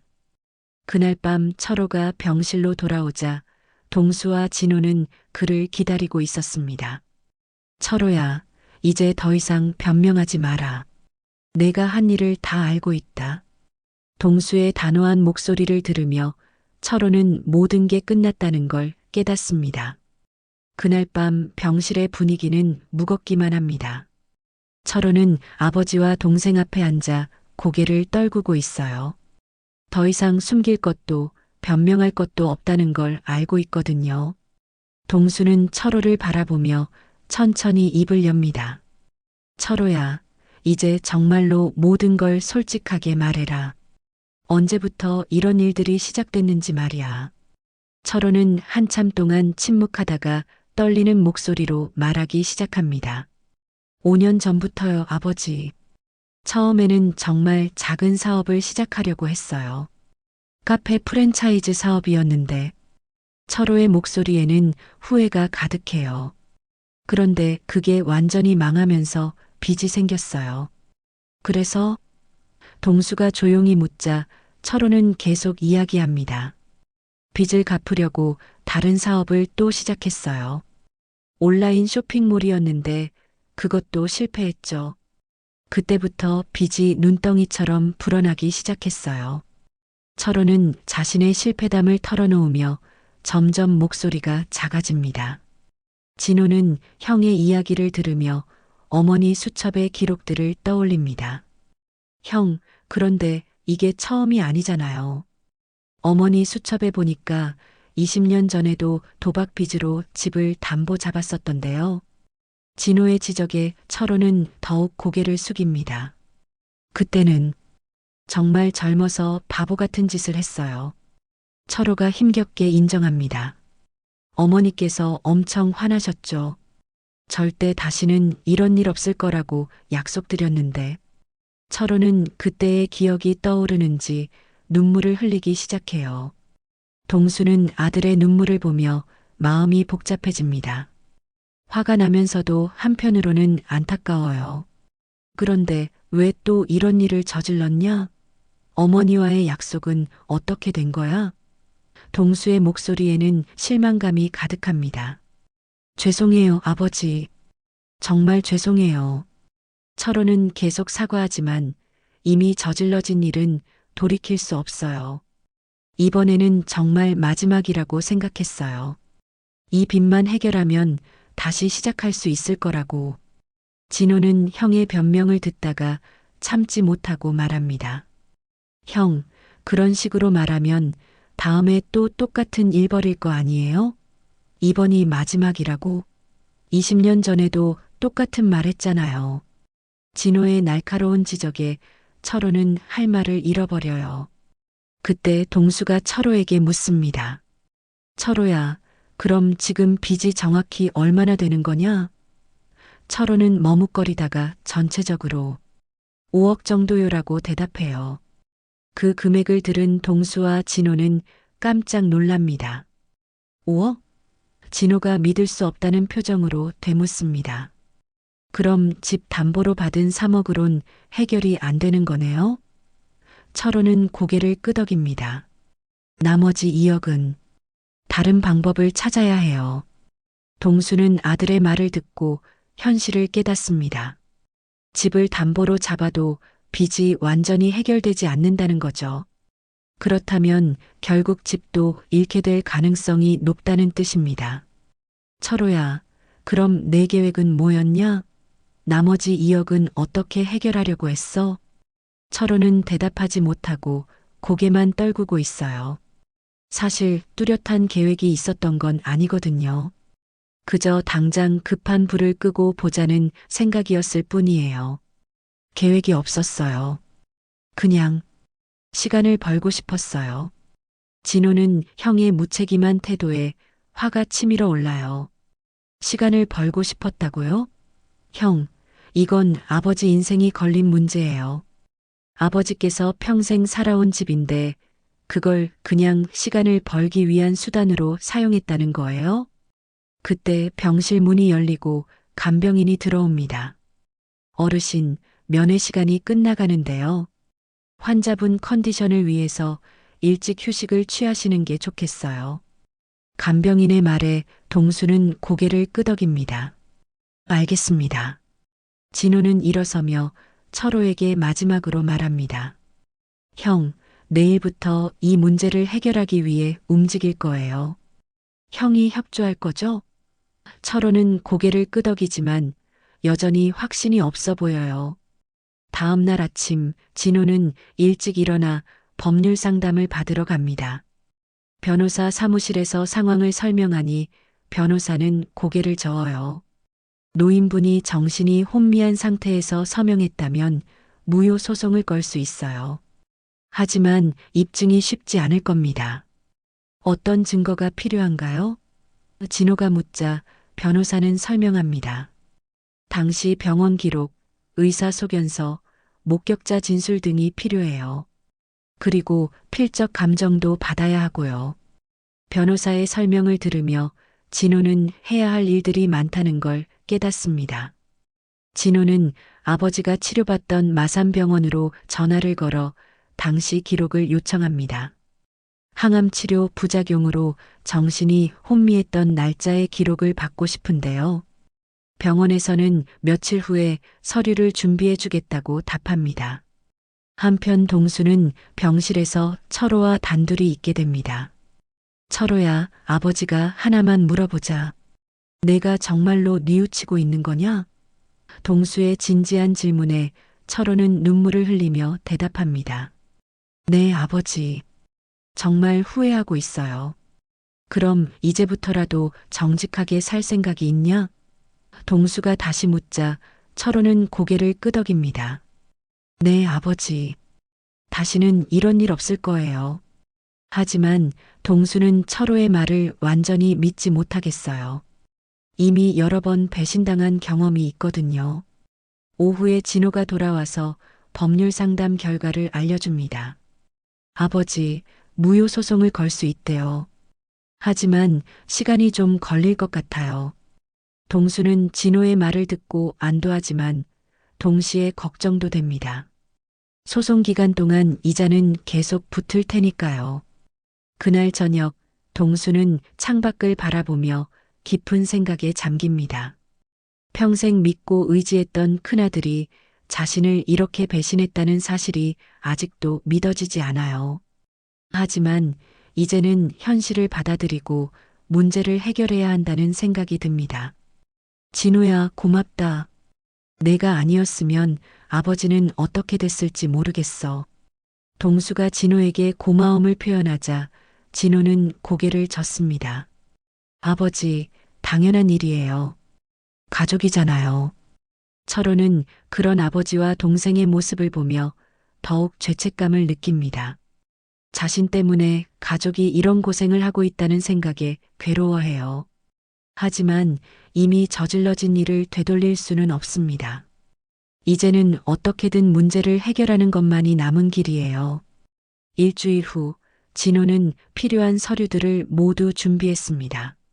마산병원에서 받은 아버지의 치료 기록, 당시 항암 치료 부작용으로 정신이 혼미했다는 의사 소견서, 그리고 필적 감정 결과까지 모든 증거가 갖춰졌어요. 아버지, 이제 마산으로 내려가셔야 해요. 금융사 담당자와 직접 만나서 이 문제를 해결해야 합니다. 동수는 서울병원에서의 지난 시간들을 돌아봅니다. 처음에는 아들의 효심이라고 생각했던 일들이 모두 거짓이었다는 사실이 아직도 믿어지지 않아요. 그래, 내 집으로 돌아가자. 거기서 이 일을 마무리해야겠다. 동수의 목소리에는 결연한 의지가 담겨 있습니다. 철호는 아버지와 진호가 마산으로 내려간다는 말을 듣고 당황합니다. 아버지, 저도 함께 가겠어요. 제가 저지른 일이니까 제가 책임져야죠. 하지만 동수는 고개를 젓습니다. 철호야, 내가 함께 가봤자 상황만 복잡해질 뿐이야. 이제는 아버지가 직접 해결하겠다. 다음 날 아침, 동수와 진호는 마산으로 향합니다. 기차 안에서 동수는 창밖 풍경을 바라보며 감회가 새로워요. 서울에서의 한 달여 생활이 마치 꿈같이 느껴집니다. 진호야, 역시 고향이 좋구나. 아무리 좋은 곳이라도 내 집만 못해. 마산에 도착한 동수와 진호는 곧바로 집으로 향합니다. 한 달 만에 본 한옥은 예전과 똑같은 모습이지만 뭔가 다르게 느껴져요. 이제 이 집이 다른 사람의 담보가 되어 있다는 사실을 알고 있기 때문이죠. 아버지, 걱정하지 마세요. 꼭 되찾을 거예요. 오후에 금융사 담당자가 집으로 찾아옵니다. 30대 후반으로 보이는 그 남자는 정중하지만 냉정한 태도를 보여요. 어르신, 오늘 왜 저를 부르셨는지 알고 있습니다. 하지만 이미 법적으로 처리된 사안이라서. 동수는 진호가 준비한 서류들을 담당자에게 보여줍니다. 이 서류들을 보시오. 내가 서명할 당시에는 정신이 혼미한 상태였어요. 항암 치료 부작용으로 말이지. 담당자는 서류들을 훑어보더니 표정이 굳어집니다. 의사 소견서에도 나와 있고 필적 감정 결과도 있어요. 진호가 자세히 설명하자 담당자는 잠시 고민하는 기색을 보입니다.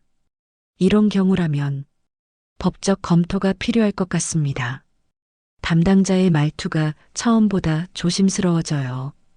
동수는 담당자를 바라보며 단호하게 말합니다. 거래를 취소하고 담보를 해지해 주시오. 그리고 노인 특례법과 사기 의심으로 법적 절차를 밟겠소.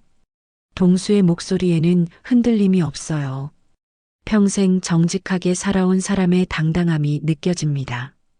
담당자는 휴대폰으로 누군가에게 전화를 걸어 상황을 보고합니다. 통화 내용으로 미루어 보아 상급자와 상의하는 것 같아요. 네, 알겠습니다. 일단 보류하겠습니다. 전화를 끄는 담당자는 동수에게 말합니다. 일주일 정도 시간을 주시면 검토해 보겠습니다. 그때 마당으로 검은색 세단이 들어옵니다. 철호가 차에서 내리는 모습이 보여요. 하지만 철호의 뒤로 경찰차도 함께 들어옵니다. 동수와 진호는 무슨 일인지 몰라 당황합니다. 아버지, 진호야. 나 좀 살려줘. 철호가 마당으로 뛰어오며 울먹이는 소리로 말합니다. 하지만 경찰관들이 철호를 따라 들어오죠. 박철호 씨, 사기 혐의로 체포하겠습니다. 경찰관의 말을 들은 동수는 충격을 받아요. 무슨 일이에요? 진호가 경찰관에게 묻자 다른 피해자들이 고발했습니다.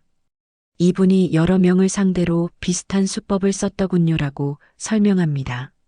철호가 아버지뿐만 아니라 다른 사람들도 속였다는 뜻이에요. 철호는 아버지 앞에 무릎을 꿇습니다.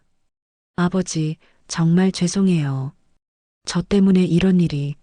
하지만 동수는 차가운 표정으로 아들을 바라봅니다. 철호야, 이제야 내 진짜 모습이 드러났구나. 아버지, 마지막으로 한 번만 용서해 주세요. 제가 정말 잘못했어요. 철호는 계속 사과하지만 동수의 마음은 이미 굳어 있어요. 몇 번의 배신을 겪으며 더 이상 아들을 믿을 수 없게 되었거든요. 동수는 철호를 바라보며 담담하게 말합니다. 철호야, 내가 살 길은 내 죄를 인정하는 거다. 동수의 목소리에는 더 이상 망설임이 없어요. 아버지는 이제 널 도와줄 수 없어. 내 스스로 책임져야 해. 철호는 아버지의 단호한 말을 듣고 절망합니다. 아버지, 저 정말 뉘우치고 있어요. 한 번만 더 기회를 주세요. 하지만 동수는 고개를 젓습니다. 기회는 이미 여러 번 줬어. 하지만 넌 그때마다 배신했지. 경찰관들이 철호에게 수갑을 채우려 하자 철호는 마지막으로 진호를 바라봅니다. 진호야, 형을 용서해 줄 수 있을까? 하지만 진호도 차가운 표정으로 대답합니다. 형, 아버지께 한 일은 용서받을 수 없어요. 금융사 담당자는 이 상황을 지켜보며 진호에게 말합니다. 이런 상황이라면 저희도 계약을 취소하는 것이 맞을 것 같습니다. 사기 혐의가 있는 거래는 무효가 되니까요. 담당자의 말에 진호는 안도합니다. 철호는 경찰차에 오르기 전에 마지막으로 집을 바라봅니다. 어린 시절을 보낸 추억이 가득한 집, 부모님의 사랑을 받으며 자란 그 집을 이제는 다시 볼 수 없을지도 모른다는 생각에 눈물이 납니다. 아버지, 정말 죄송해요. 제가 너무 잘못했어요. 철호의 마지막 사과를 들은 동수는 복잡한 표정을 짓습니다. 화가 나면서도 한편으로는 안타까워요. 하지만 이제는 엄한 사랑이 필요하다고 판단합니다. 경찰차가 마당을 빠져나가고 동수와 진호는 조용해진 집 안에 남겨집니다. 금융사 담당자도 계약 취소 서류를 준비해서 연락드리겠습니다라고 말하며 떠납니다. 드디어 이긴 악몽이 끝나가고 있다는 생각이 들어요. 동수는 마당 한가운데 서서 깊은 한숨을 쉽니다. 진호야, 이제야 마음이 좀 놓이는구나. 하지만 동수의 얼굴에는 슬픔도 함께 묻어나요.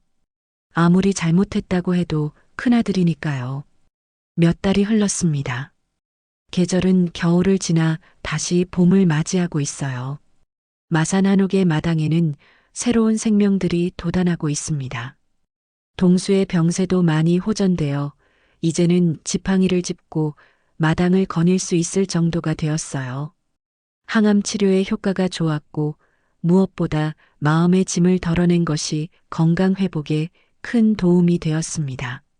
아버지, 오늘 날씨가 참 좋네요. 진호가 마당에 놓인 평상에 방석을 깔아드리며 말합니다. 동수는 천천히 평상에 앉아 따뜻한 봄볕을 받으며 차를 마시기 시작해요. 그러게 정말 오랜만에 마음이 편안하구나. 진호는 아버지 곁에 앉아 함께 차를 마십니다. 지난 몇 달 동안 많은 일들이 있었지만 이제는 모든 것이 정리되었어요. 금융사와의 계약은 완전히 취소되었고 집에 대한 근저당권도 말소되었습니다. 무엇보다 아버지의 건강이 회복되고 있다는 것이 가장 큰 기쁨이에요. 아버지, 집안 곳곳을 정리하고 있는데 어떠세요? 진호는 최근에 집 안팎을 새롭게 정비하고 있어요. 오래된 벽지도 바꾸고 마당의 화분들도 새로 심었습니다. 아버지가 좋아하시던 난초도 몇 분 더 들여놓았어요. 고맙다, 진호야. 내가 이렇게 정성스럽게 돌봐주니 집이 예전보다 더 좋아 보여. 동수는 주변을 둘러보며 만족스러운 표정을 짓습니다. 특히 마당 한편에 새로 만든 작은 텃밭이 마음에 들어요. 저기 상추랑 고추도 잘 자라고 있고, 진호는 아버지가 좋아하시는 모습을 보며 뿌듯함을 느낍니다. 아버지께서 직접 가꾸실 수 있도록 높은 화분으로 만들었어요. 허리 굽히지 않고도 농사 지실 수 있게요. 진호의 세심한 배려에 동수는 고마워합니다. 그런데 진호야. 동수가 잠시 망설이다가 조심스럽게 묻습니다. 형 소식은 들어봤니? 철호가 체포된 이후로 소식이 끊어졌는데 아무래도 아들이다 보니 걱정이 되는 모양이에요. 진호는 아버지의 표정을 살피며 대답합니다. 네, 가끔 소식을 듣고 있어요. 교도소에서 편지도 왔더라고요. 진호는 주머니에서 편지 한 통을 꺼냅니다. 아버지께 전해달라고 써보냈어요. 동수는 편지를 받아들고 천천히 읽어봅니다. 철호의 글씨로 쓰인 편지에는 진심 어린 사과의 말들이 가득해요. 아버지, 정말 죄송합니다. 교도소에서 많은 생각을 했습니다. 제가 얼마나 큰 잘못을 저질렀는지 이제야 깨달았습니다. 편지를 읽으며 동수의 눈가가 촉촉해집니다. 아버지께서 평생 정직하게 사시며 보여주신 모습을 저는 너무 쉽게 잊어버렸습니다. 제가 저지른 일들을 돌이킬 수는 없지만 이제라도 진정으로 뉘우치고 있습니다. 형이 정말 반성하고 있는 것 같아요. 진호가 조심스럽게 말합니다. 교도관 말로는 모범적으로 생활하고 있다고 하더라고요. 하지만 진호의 목소리에는 여전히 신중함이 묻어나요. 형을 완전히 용서하기에는 아직 상처가 남아있거든요. 동수는 편지를 다 읽고 나서 하늘을 바라봅니다. 피는 물보다 진하다고 하지만 물이 썩으면 갈아야지. 동수의 말에는 깊은 철학이 담겨 있어요. 가족이라는 이유만으로 잘못된 행동을 계속 용인할 수는 없다는 뜻입니다. 하지만 아버지, 그래도 형이니까. 진호가 조심스럽게 말하자 동수는 고개를 끄덕입니다. 물론이지. 철호도 내 아들이야. 하지만 이번만큼은 제대로 된 벌을 받아야 해. 그래야 진짜 사람이 될 수 있어. 오후가 되자 마을 이장님이 안부를 묻기 위해 찾아옵니다.